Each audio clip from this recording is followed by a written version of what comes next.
bien cette salle, cette maison de quartier est bien à refaire entièrement. Puisque même les portes, les baies de portes, les battants, les fenêtres ne sont pas épargnées. Même le mur, comme vous pouvez le constater, la situation est incontrôlable.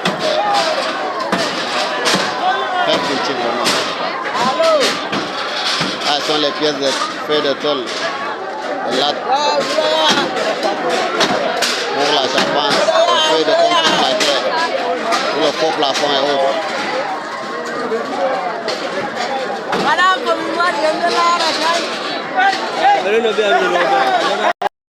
À l'instant même, 3 novembre, dès 14h20 environ, 14h28.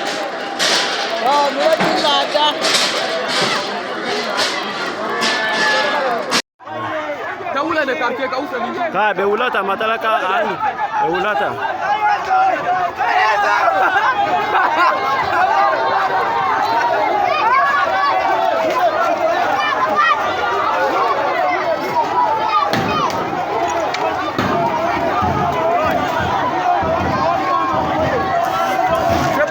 c'est bon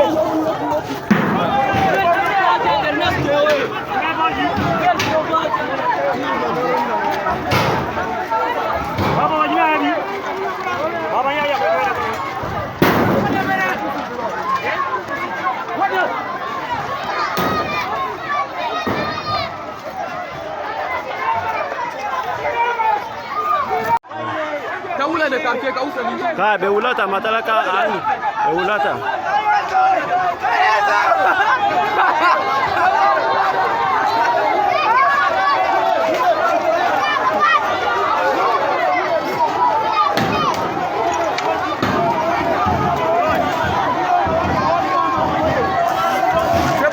c'est bon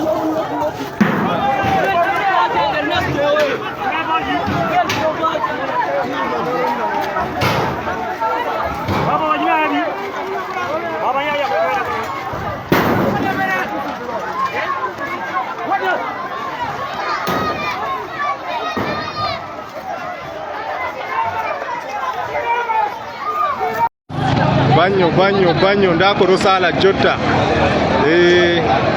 boutique ji ɗo maɓɓi ɓe vurti ɓe ɗo sela boutique ji to habre dari ha nder bagno ɓe wula e mota soje habre dari ha nder bagno jonta ni ɗo ko ɗo sala ha nder bagno masibo dari ha nder bagno ko fuɗi bagno waɗay masibo amma hande soja en vurti ɗo sela boutique ji masibo dari ha nder mota ha nder bagno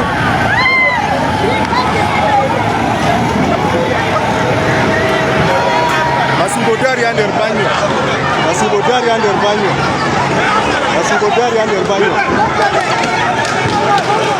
masibo dari ha nder bagno masibo dari ha nder bagno masibo dari ha nder bagno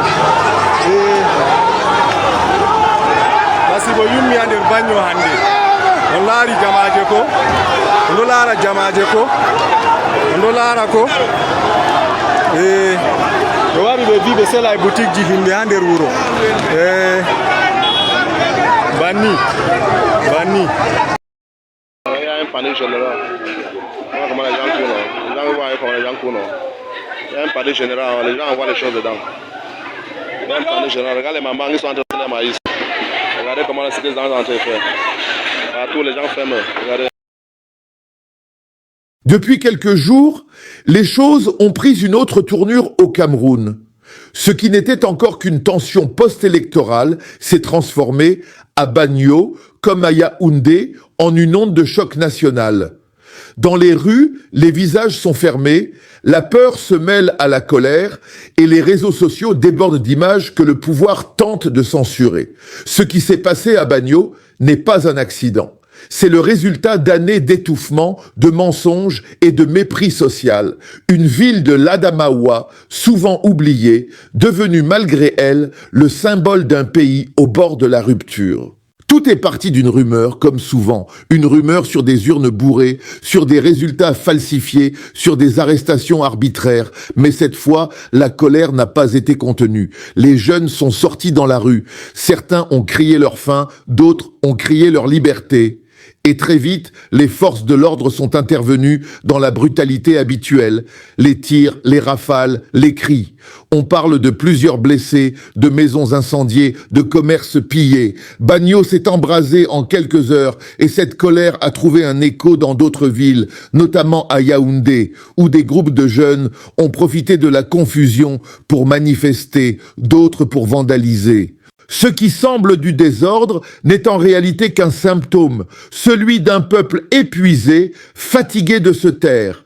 Depuis la proclamation de la victoire de Paul Biya pour un 8e mandat, à 92 ans, la frustration grandit.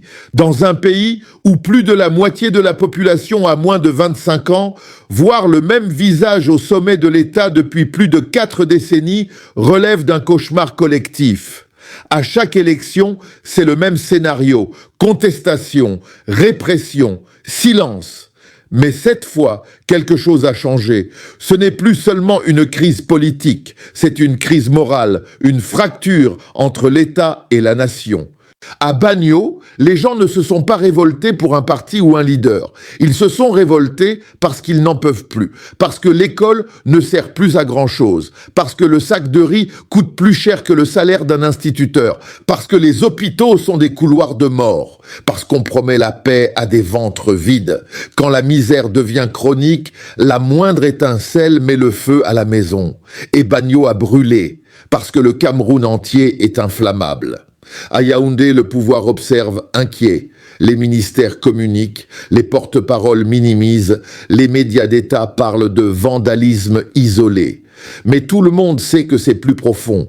Dans les quartiers populaires, les conversations ont changé de ton. Les gens ne disent plus « on attend », ils disent « ça suffit ». Les forces de sécurité multiplient les patrouilles, mais la peur a changé de camp. Ce qui hier était un murmure est devenu une clameur. Pourtant, il faut garder la tête froide. Ce qui se joue aujourd'hui dépasse l'émotion du moment. Il y a dans ce chaos un message que le pouvoir refuse d'entendre, celui d'un pays qui réclame sa dignité. Le Cameroun n'est pas un pays violent par nature, c'est un pays patient.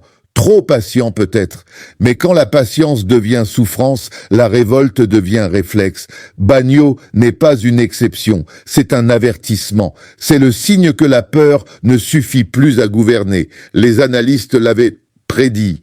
La fracture entre les régions marginalisées et le centre du pouvoir allait finir par exploser.